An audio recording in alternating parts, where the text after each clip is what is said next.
The power of entrepreneurs, especially solopreneurs, can never be overemphasized. But the problem is, how can you move from a solopreneur to a scalable force? You see, the problem is the invisible ceiling that we don't tend to look at, we don't tend to see. To every coach and consultant that might be watching this, you didn't start your business to create a high pressure job for yourself. Neither did I start my business to do the same thing. You started it to create an impact. But here's the hard truth that we all face in 2026. Expertise is a double-edged sword. The better you are at what you do, the more the expertise trap closes in on you.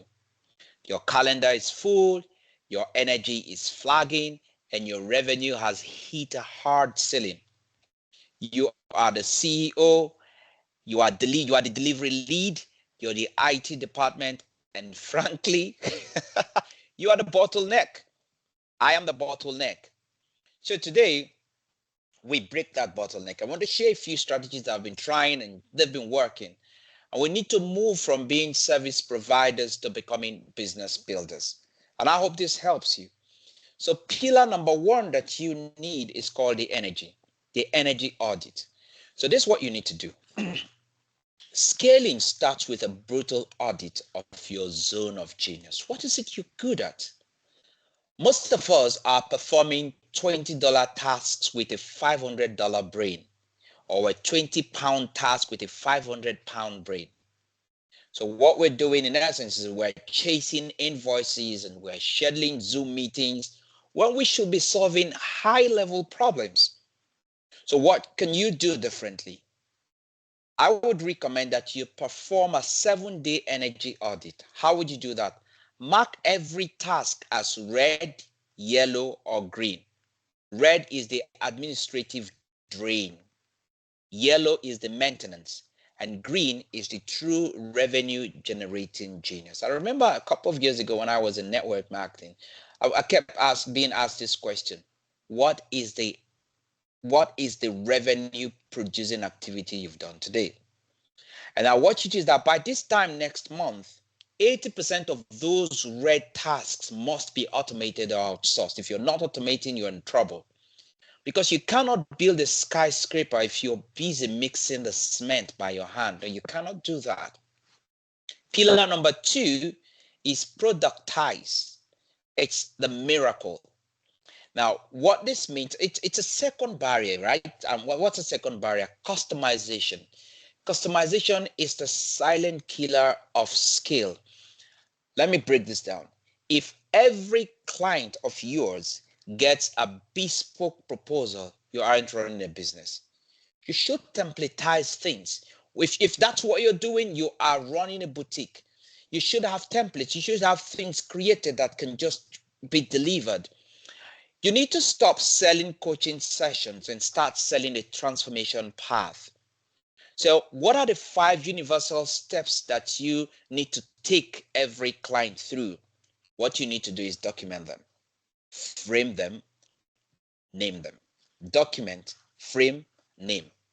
Now, when you turn that your miracle, some would call it your magic, into a repeatable methodology, you stop selling your time and you start selling results.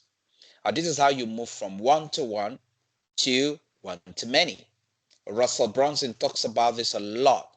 The focus for coaches and consultants like you and I is to begin to think about how can we sell one-to-many. This is how you hire a team that can deliver your vision without you being in the room. Pillar number 3, the always on engine. Steady rhythmic pace.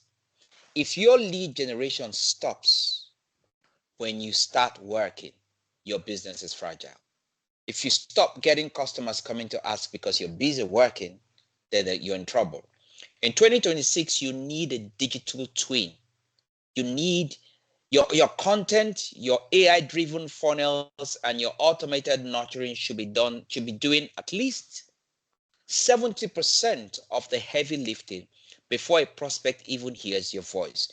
You don't jump in to have every conversation. You will burn out. And many of us are not making money despite the good looks and all of that. You need an always on engine, a lead magnet that isn't just a PDF but a getaway, a sequence that builds trust while you sleep. Because listen, friends, scaling isn't about working harder, it's about ensuring that your value is being communicated even when you're offline. Hope that makes sense. Now, pillar number 4, the lean stark, sharp, concise delivery. Let's address finally integration debt. You see, a fragmented business is a leaky bucket. If your CRM doesn't talk to your billing and your billing doesn't talk to your onboarding, you are losing hours to manual glue. So this is what you need to do. My recommendation is audit your tech stack. If a tool doesn't automate a manual step, it's a liability. Just cut down anything that you do that is manual. Always ask yourself, is there an AI tool that can do that? Is that an automated solution to that? Because your goal is a business where a client can pay on board and receive their first module without you touching a single button. Efficiency is the foundation of freedom. I hope these 4 pillars make sense to you. This is the mandate that we must go home with. If you're watching this video and it makes sense to you, is slow down, become more emotive and powerful. Because if you keep running on and on, you lose power. You see, scaling is a mind shift. It requires the courage to become less essential to the daily operations so that you can become more essential to the strategic vision, where emotional intelligence, and all of that come to play. You aren't just a coach. Understand that. You're a founder, you're a business builder. You aren't just building, you're not just building a practice, you're building an asset that can be passed on, that can be sold. So go back to your desk, audit your time. That's one. Productize your miracle or your magic. That thing that brings the transformation to your clients, that makes them move. Go and productize it. Build your engine. Now, if you are a member of the Maxwell leadership team, they talk a lot about go high level. I use go high level too.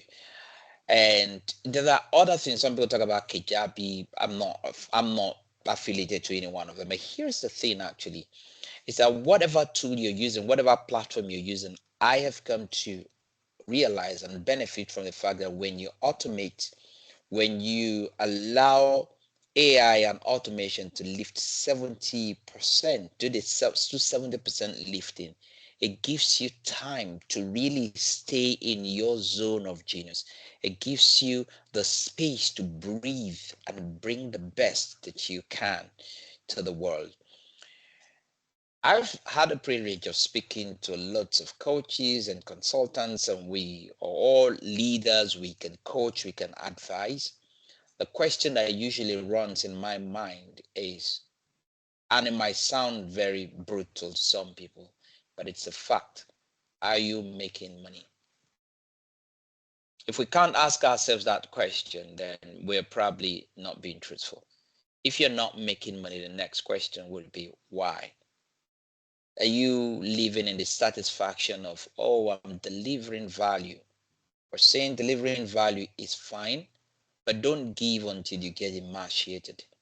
Don't give until you disappear, you vanish without necessarily when actually you can give and give and give give with design, and you will still be there and you can reach a lot more people. Finally, my friends, the world doesn't need more busy coaches. It needs more leaders who have the space to actually lead. It needs more business builders who have the space to actually build a business. And so go automate, go find tools. If you can't do these things yourself, find people who can to support you. Another thing that has worked so well and people are taking advantage of it is to collaborate. I might probably do another video about collaboration later. But the challenge most times with collaboration is everyone is thinking about what's in it for me, but we're not looking at what's in it for us. One movie or one series I would like people to go and watch if you're watching this video is to go and watch the series The Men Who Built America. It's about 5-part series, and I'm particularly fascinated by the man Andrew Carnegie, who can be said to be the master of masterminds.